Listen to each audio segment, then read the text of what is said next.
back to Forever Single.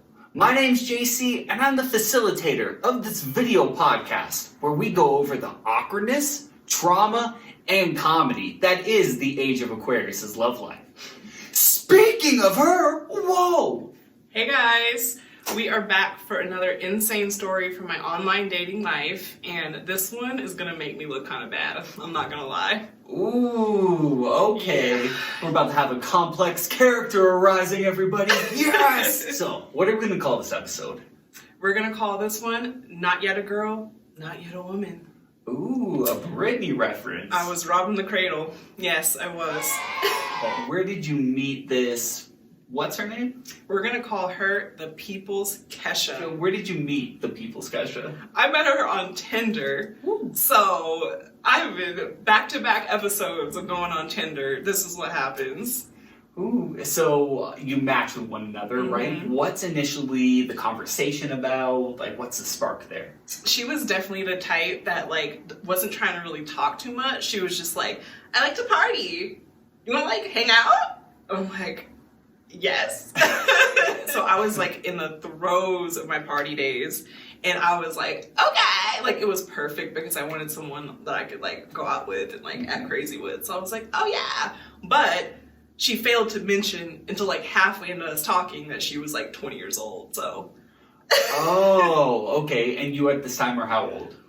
Oh man, a woman never tells her age.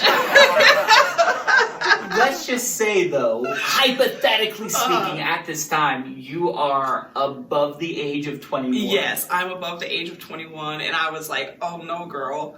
Like, I am not into that. Like, I went through a really interesting time in my past where I thought it was, like, hot to have, like, an age gap.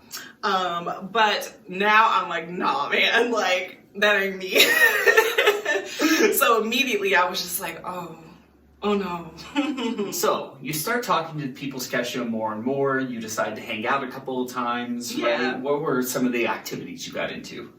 We just kind of kept it casual, like we just wanted to hang out and get to know each other. She came over and I think we had a pool day and she was super sweet and she brought me food and then I was just like, okay, I think I can do this. A bag of Chipotle. And aesthetically, you know, she was pleasing. She was cute. She was definitely cute. Like, the only thing that I did not like about her appearance was that, like, like her hair was like exceptionally thin, but she would like bleach it. So it would be even thinner after like she would bleach it. And it was just like sticking straight down and like going everywhere because it has no weight to it. And I'm like, girl, no, like that's not the look for you. But other than that, she was super cute. Like, okay, so do you find that as you spent more and more time together, like the connection was more, or were you still kind of, ooh, on the outs? I was like doing that thing where I was just like hoping that every step that we went to would show me the answer. Oh no! You ever been in that situation? Yes. Where it's like, I kind of know that I'm like not really feeling it because of just like the basic logistics of like robbing the cradle and just like different stages of our lives and all that kind of stuff, but I'm just trying to like feel it out through events. So it was like that kind of thing. And we ended up going to a show one time with my mom, and my mom was like, she's so sweet, and that like made me like feel bad. I'm like, I gotta keep dating her. Oh no! Oh, mom seems to like her. Yeah. Oh, shucks. I think like the ultimate test was the friend test. Mm-hmm. So it was my friend's birthday party, and I was like, okay, I think this will show me. Because like friends know. Friends will tell you the truth. Mm-hmm. So at my friend's birthday party, we had intended, right? This is very important. We had intended to stay at my friend's apartment. We had everyone come over, and that's where we were to remain. And she's like, I have a fake ID in case we go out. I'm like, don't you worry about it, because that's not fucking happening. We're gonna be in the apartment. Like, don't start putting that shit on me. Like, I am not being implicated in nothing. I'm not getting implicated in nothing. Don't even put that on me. I don't even want to know. So I'm partying, everyone's having a good time, and like, of course, I'm like leaning over to my friend, I'm like, what do you think? What do you think? And of course, they're giving me nothing. They're not fucking helping me. Like, this is God's way of forcing me to like stop being terrible and to just face the situation head on, because every time I ask someone, they're just like, she's so cute, she's so cute. And to make matters worse, like halfway through the party, my friend is like, let's go to the bar. And I am not about to announce to this group of people that I'm over here dating like a teenager damn near. Like, I am not gonna admit that. So I'm just like trying to like play it off. I'm like, are you sure you want to go to the bar? And she's like, yeah, girl, like let's go. And I'm like, but like my ankle. Just coming up with whatever I can come up with. So I'm over here telling the people's Kesha, I'm like, listen, girl, like, I don't want you to admit this information, nor do I. So can we like try to play it cool? And she's like completely confident. Like she has no like qualms about the situation. I'm the one who does not want to end up in the penitentiary. I don't know how I would end up in jail, but like I kind of feel like I low-key could. So I'm just like super nervous. So we're all like I think we're in the Uber, and we're all just like pulling up at different times.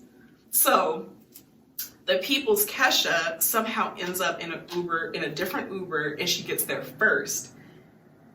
I roll up maybe like 10 minutes later. She is being taken out by security.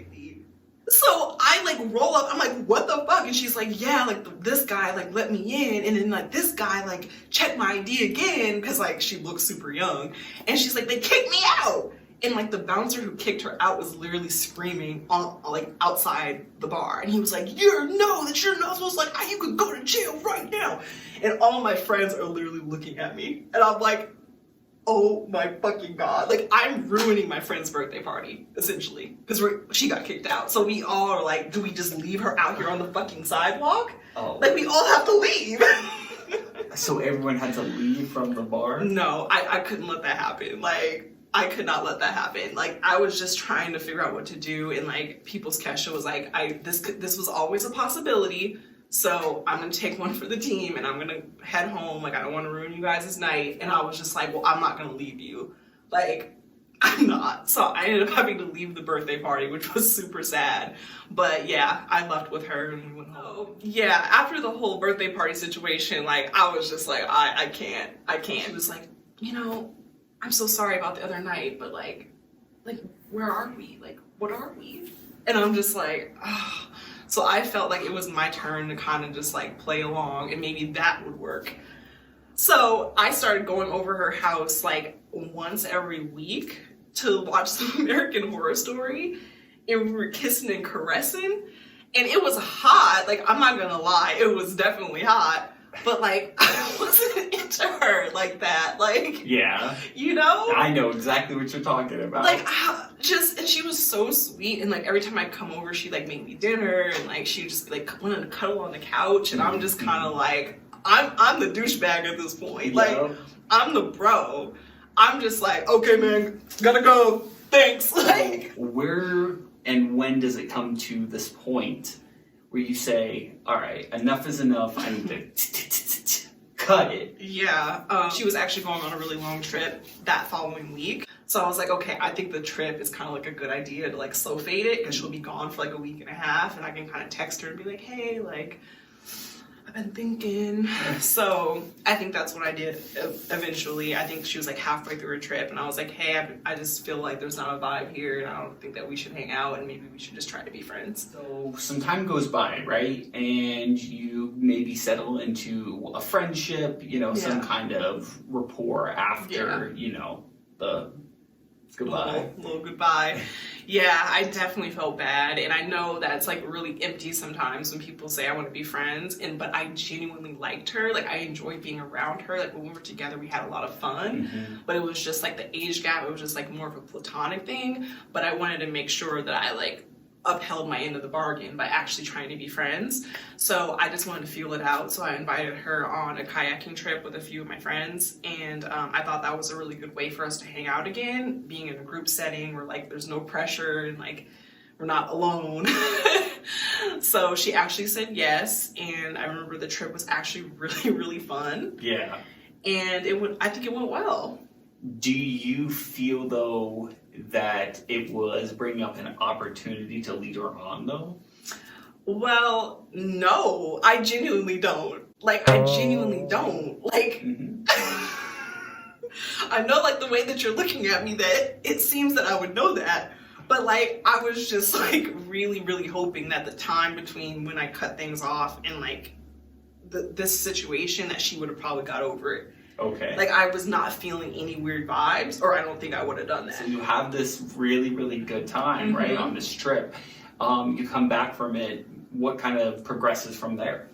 Yeah, so that day, actually, after the trip, everyone had met at my place because we all drove together, and so we all had to come back, and then all my friends filed out, and then she pretty much was like the last person there. And so I was like not thinking anything of it. I was like, let's watch the Kardashians, like let's just hang out, like. And so like the whole time, she was like over on her corner of the couch, and she started like kicking her legs out and kind of like playing footsie with me under like the blanket, and I was like, oh, fuck. And like I just remember being so tired that day. Like I was just like, I'm tired, like you gonna have to go. Like I think that's the best thing I did in that situation. Like I did not entertain that. Like as soon as she started that, I was like, you know what, I really need to take a nap. Like you're gonna have to go.